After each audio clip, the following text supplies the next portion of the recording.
Magandang oras mga ka-good news. Naku, hindi na mapipigilan. Talagang bumulusok na ang kamalas-malasan ni Kibuloy. Ngayon ay maghaharap na sila personally ni Amanda, alias Amanda ito. Ito yung unang batch na kanyang pinagsamantalahan. At dito makikita natin na ang ganda-ganda pala ni Amanda. Ito pala ay mistisahin, kaya pala. Kasi mahilig si Kibuloy ng mga mistisa. Kaya ito hindi nakapagpigil, Mang Kanor, naka-bulletproof ngayon. Atin panoorin ang bidyong ito courtesy of UNTV.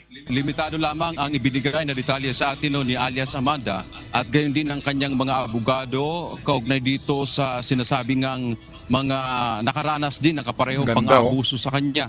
Ang binanggit lang ng abogado ni Amanda, ito ay nauna na nakaranas ng pang-abuso kay Kingdom of Jesus Christ leader, KOJC leader Apollo Kibuloy, at wala ring nabanggit maging si Amanda man kung kapareho bang pang-abuso o krimen ang ginawa sa kanya.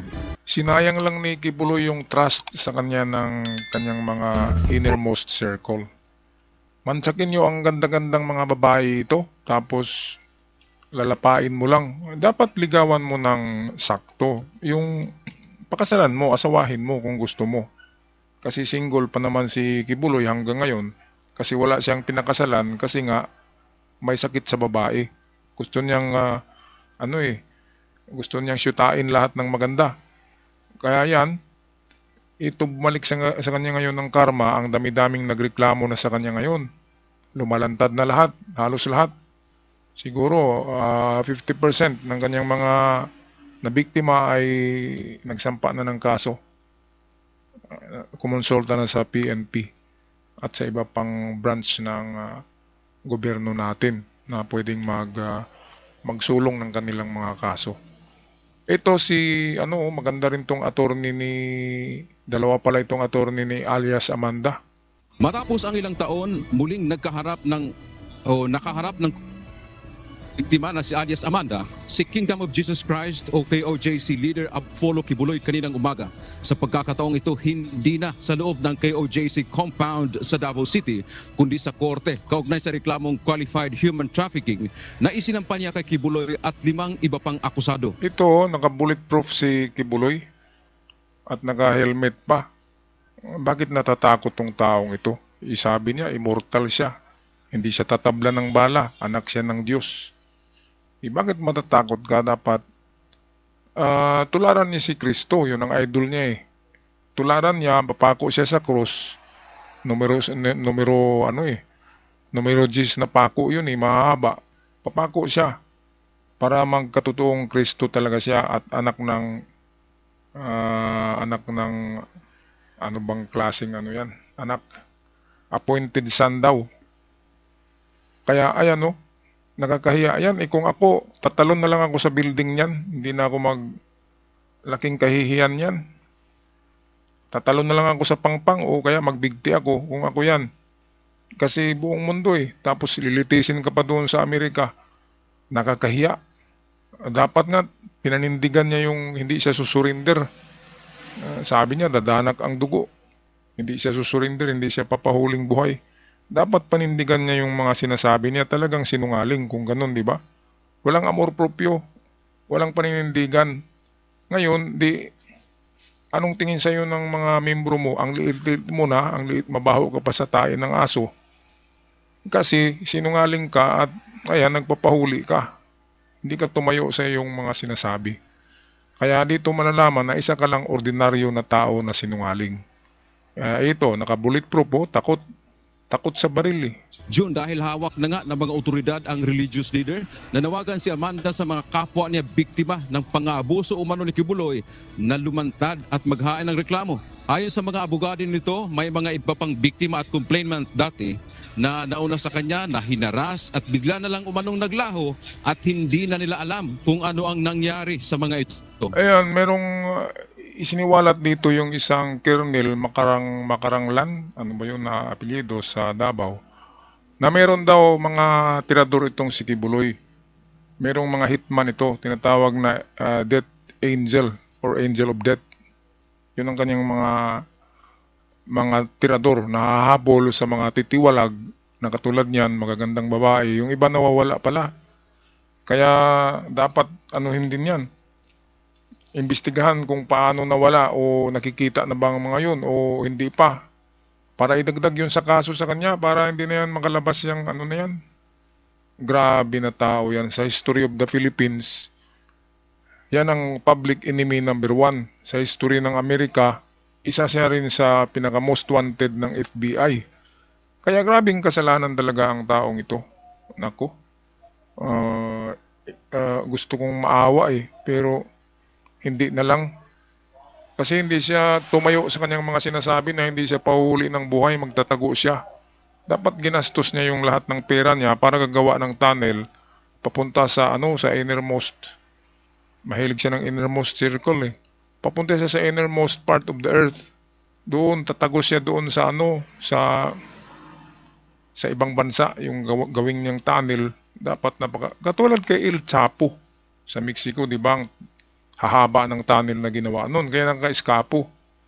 Siya, nawiwili kasi siya kasi nandyan lang sa KOGC, sa kanyang kingdom, naroon yung 100 kwarto ng kanyang mga concubines or kanyang mga spiritual wives na nag-iikot sa kanyang kwarto, nasa sentro ang kwarto ni Kibuloy, and then nasa paligid nakaikot yung kwarto ng kanyang mga babae. At gabi-gabi, pwedeng dalawa ang niya, papasukin niya, kasi siya yung nasa sentro. Lahat yun ay mga na yun. Hypnotized na ni Kibuloy, na budol-budol na yung mga isip. Kaya anytime papasukin niya ang gagandang mga babae noon, katulad nito, kita nyo naman kung gaanong pumili ng babae si Kibuloy.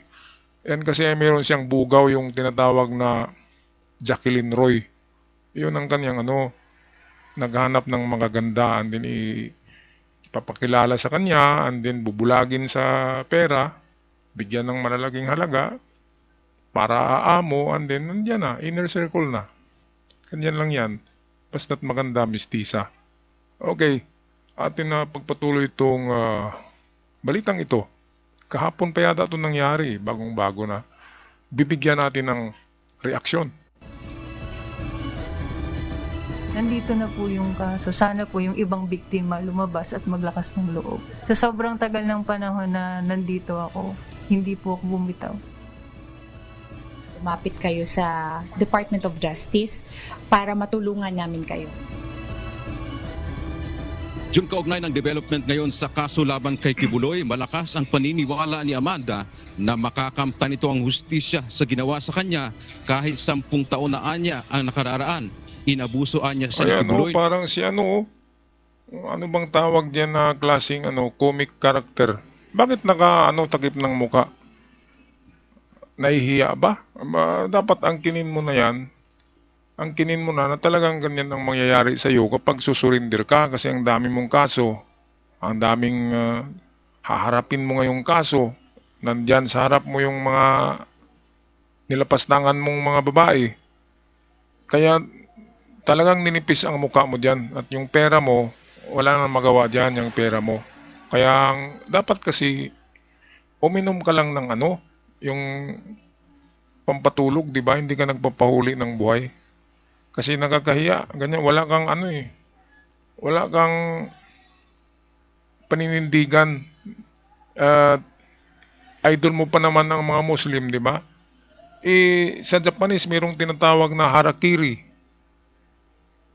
Sa Islam ay meron din ganyan na itong word of honor, mga palabra de honor. Itong taong to, may marka pa namang agila, nakakasira ka sa sa mga grupo ng mga agila. Kinopya mo lang naman yan sa isang makapangyarihang kulto rin sa Dinagat Island, yung agila na yan. Ang totoong grupo ng agila ay nanggaling sa isang grupo ng kulto rin na makapangyarihan din noon sa Dinagat Island. Yan yung White Eagle. At ito, kinopya lang. Idol mo lang naman yun Kinopya mo, pero hindi ganun kasama yung master doon. Hindi yung ganun kasama na nangririp ng babae. At hindi siya gumagawa ng mga alipin na nagtrabaho para sa kanya. Yun ay parang religion talaga. Yung naroon sa isla na kinopya mo. Ikaw ay sumubra ka na Ginawa mong level 3 ang ano ang pattern ng mga kulto. Kaya yan ang nangyari sa iyo. Pinarusahan ka ng Diyos Ama. Dahil sa grabe talaga. Okay, tapusin na natin ang video. Noong 17 taon pa lamang siya at ngayon ay 27 taon na. Ang naramdaman ko po talaga is sobrang saya. Kasi po, hindi ko naman po talaga ine-expect na mahuhuli siya sa tagal-tagal ng oras na nagtago siya. Kasama pa yung iba.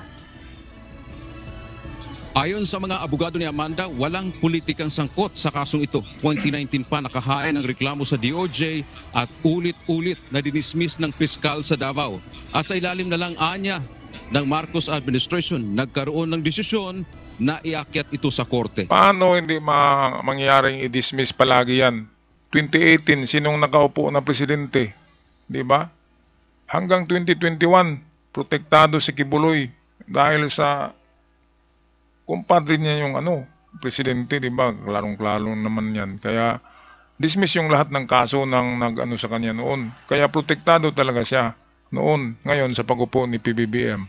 Ito yata yung ni Nostradamus. Hinulaan ni Nostradamus na isisilang sa Pilipinas.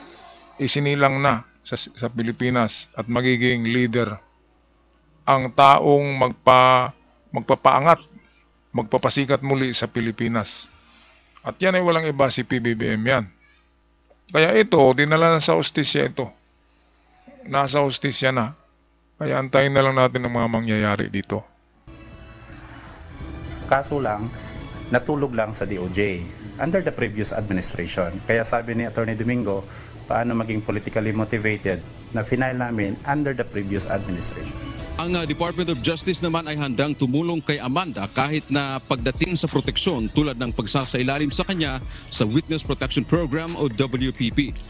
Lahat ng mga dyan, yung nabiktima ni Kibuloy, ay sa Department of Justice daw kayo lalapit dyan kay Rimulya. Tutulungan daw kayo. Lahat doon lumapit at meron kayong proteksyon yan. Kasi wala nang kapangyarihan yung Kibuloy na yan. Yung kanyang angel of death, wala nang mga sweldo yun. Kaya wala nang habol sa inyo. This is the time na kayo ay ipagsigawan nyo yung inyong yung atraso niya sa inyo, mga kababayan. Okay, tapusin na natin ang video. Tala June matapos maghain ng not guilty plea si Kibuloy at iba pang kapwa-akusado nito sa Pasig City Regional Trial Court kaninang umaga sa kasong qualified human trafficking. Naghain din ng kaparehong not guilty plea si Kibuloy at mga kapwa-akusado nito sa Quezon City RTC Branch 106 sa kaso naman ng sexual abuse at child abuse. Nako, maghain ng not guilty plea ay wala na mangyayari dyan. Okay lang kung ang gobyerno ay sa inyo pa. Pero ngayon, dahil nilapastangan nyo si PBBM, niyurak-yurakan nyo, kung ano-anong ginagawa nyo, mga video na pulburon-pulburon, kung ano pinagsisigaw kayo diyan sa mga rally nyo, ng bangag-bangag. Kung ako niyan, ako ang presidente, mabuti nga, mabait ang ating presidente. At idinaan talaga sa legal na pamaraan ang paghuli sa taong ito. Okay, so bato-bato sa langit. Tamaan mo kung magalit. Ako'y magpaalam na, mga ka-good news. Hanggang sa muli. Kung nagustuhan nyo ang ating mga reaction videos, huwag kalimutan mag-subscribe. Paalam at God bless you. God bless the Philippines.